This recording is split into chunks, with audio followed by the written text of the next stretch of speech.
ఏం నాగవల్లి, నీ కొడుకుని స్కూల్లో జాయిన్ చేసావు కదా, నువ్వు కోరుకున్నట్టుగానే వాడు పెద్ద స్కూల్లో చేరిపోయాడు.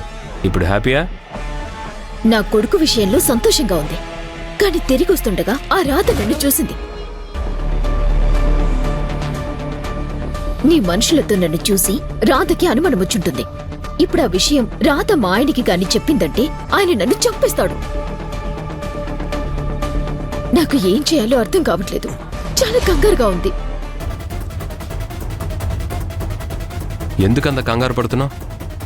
రాధ నేను నా మనుషులతో చూసింది, అంతేగా? అంతేగాని అంత తేలిగ్గా అంటావేంటి?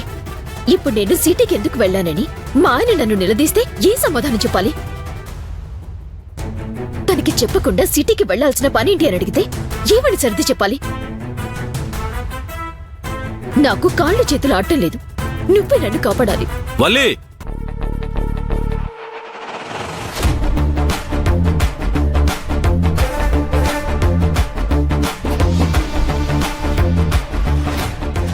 ఏం చేస్తున్నావు నువ్వు?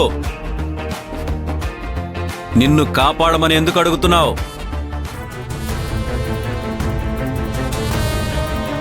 నువ్వు పట్టాభితో చేతులు కలిపిన విషయం నాకు తెలిసిపోయిందని భయపడుతున్నావా?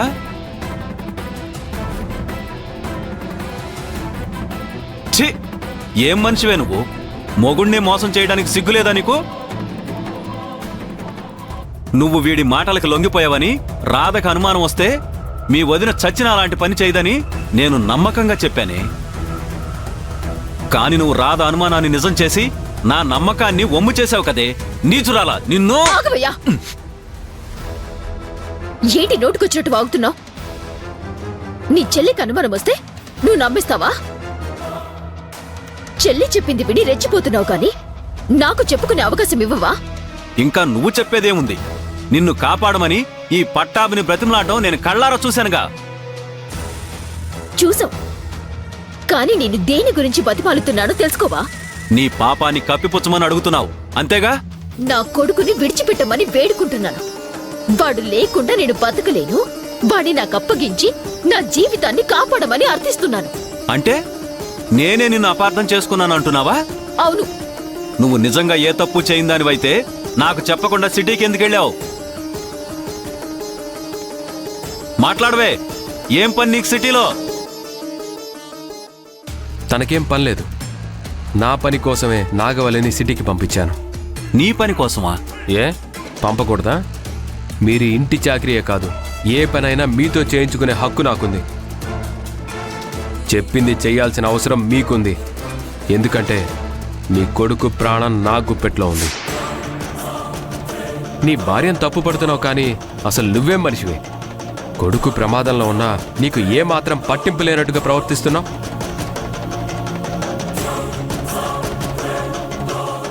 పాపం నాగవల్లి కొడుకు దూరమైన బాధ తట్టుకోలేక నేను కనికరిస్తానేమోననే పిచ్చి నమ్మకంతో నన్ను బ్రతిమిలాడుతోంది. కానీ తనకున్న బాధ నీకు లేదు. వాణ్ణి ఎలా కాపాడుకోవాలో ఆలోచించాల్సింది పోయి నీ చెల్లి ఏదో అనుమానించిందని వచ్చి నీ భార్యను తప్పు పడుతున్నావు. ఈ జన్మకి నువ్వు మారవు. వెళ్ళి పంచుడు.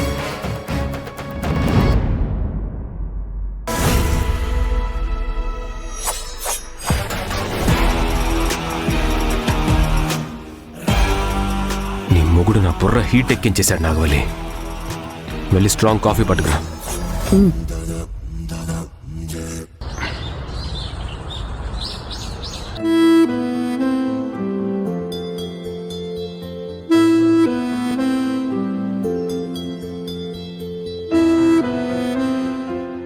చాలు మహాప్రభు, నువ్వు వద్దు, నీ జాబు వద్దు.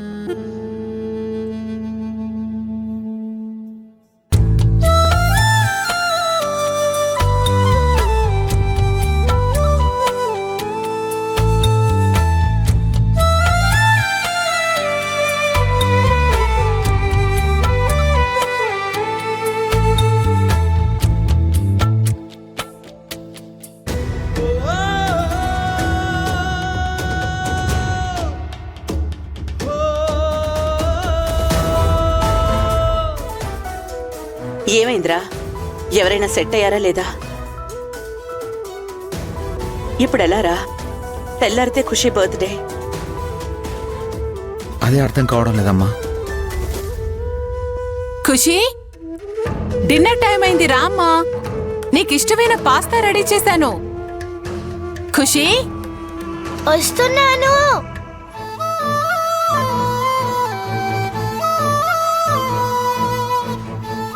ఇది కూడా డాడీ నీ ఫోన్. డాడీ ఫోన్తో నీకేం పని? గేమ్స్ ఆడుతూ కూర్చున్నావా? లేదు నానమ్మ, మా ఫ్రెండ్స్ కి అందరికి కాల్ చేసి నా బర్త్డేకి ఇన్వైట్ చేశాను.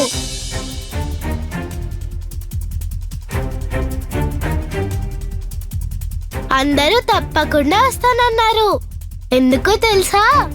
ఖుషి పాప బర్త్డే గ్రాండ్ గా జరగబోతుంది కాబట్టి వాళ్ళు బోలెడన్ని చాక్లెట్లు, బిస్కెట్లు, స్వీట్లు తిని ఎంజాయ్ చెయ్యొచ్చు కాబట్టి. అంతేనా? కాదత్తయ్య, బర్త్డే గిఫ్ట్ గా డాడీ నాకు కొత్తమ్మని తీసుకొస్తున్నారని అందరికీ చెప్పాను కదా.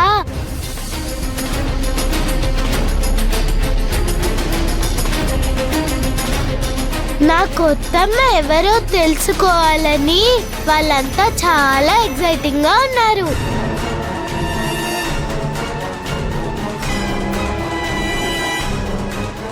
నందిని, విన్నావా?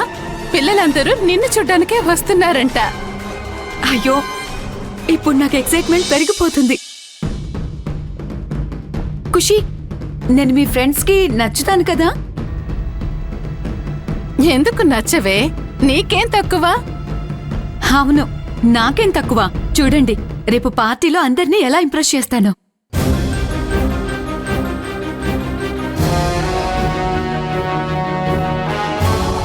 ఖుషి, నేను రేపు డ్రెస్ వేసుకోవాలా, శారీ కట్టుకోవాలా?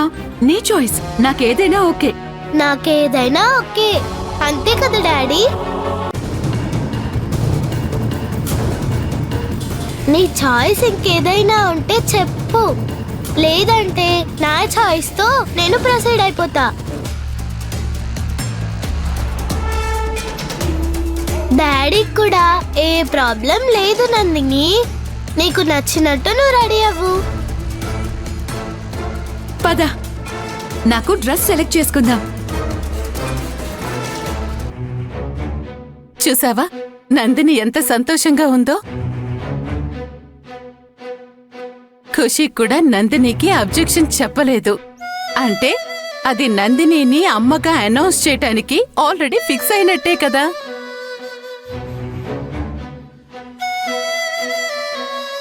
నువ్వు మనసులో ఏ డౌట్లు పెట్టుకోకురా.